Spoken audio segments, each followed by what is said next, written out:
Good morning, everybody. Another wonderful week on its way, and I hope you're all excited about it. So today I thought I'd just talk to you about growth, because most people get into business with an idea that they're going to have a big business, whatever big means to each individual. And of course, somewhere along the way, life gets in the way, and some of our dreams get lost. So in order to sustain our dreams, the best thing I've found is knowing a little bit about how they operate and what changes them, what gets in the way, and of course, understanding what business is about.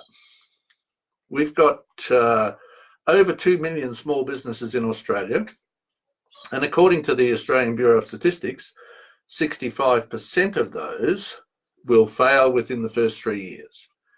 So we're probably doing something not right, or at least we're doing something not as well as we could if we want to maintain businesses at that level.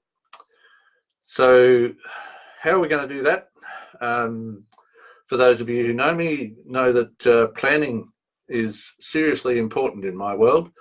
I like to have a plan for everything that's going on in business so that we understand what we want to achieve, we understand how we're going to achieve it, and of course we have things that we can monitor, because if we can monitor things, we can manage them.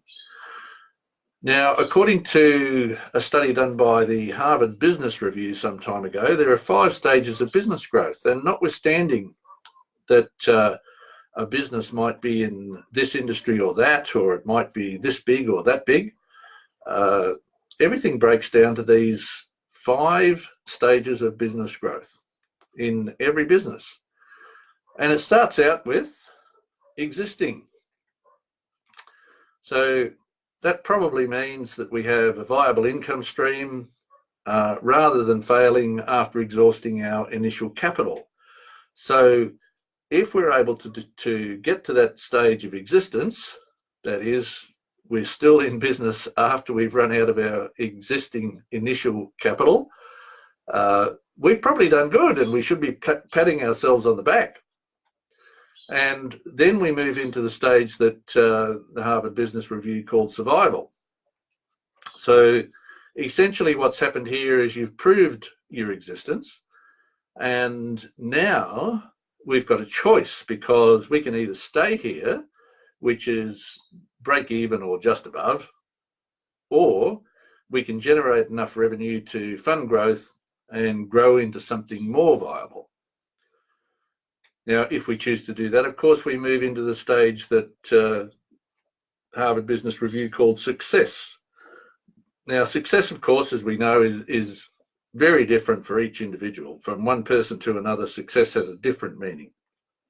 So in business, the story goes here that you're enjoying a solid return for your efforts. You're doing better than you were at survival stage, where you were just breaking even.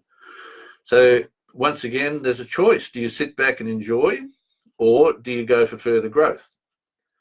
Now, the thing about further growth is it's always exciting, and it's often where the business owner can choose to step away from working in the business.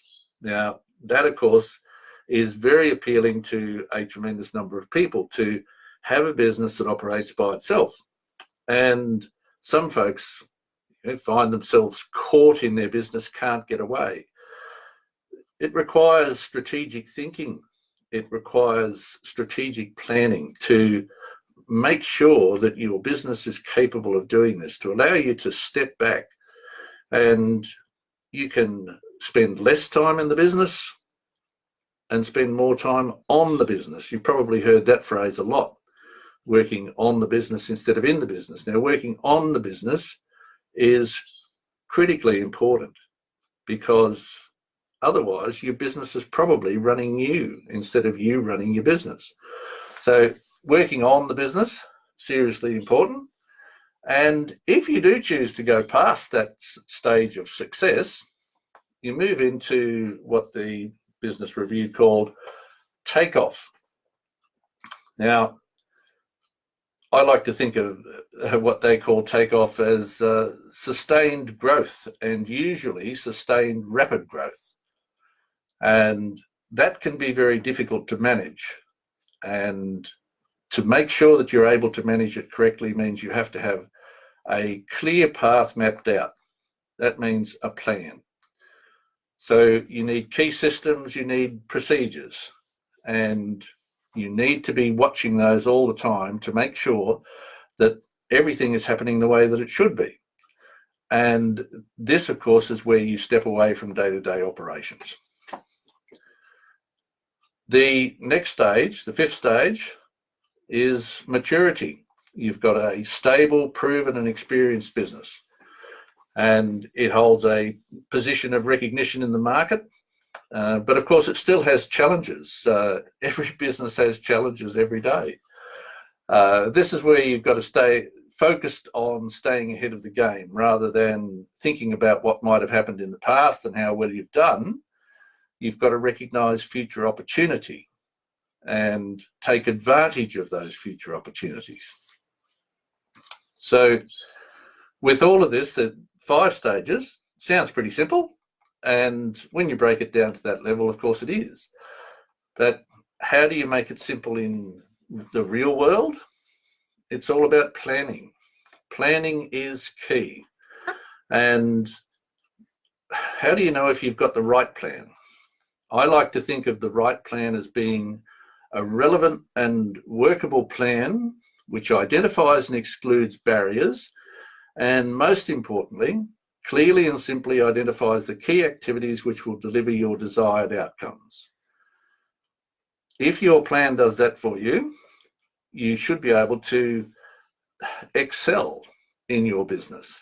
But of course, if your plan doesn't do that, you might find yourself confused at various points when certain situations pop up. You might find yourself running backwards instead of forwards. A good plan will allow you to move forwards quickly and easily.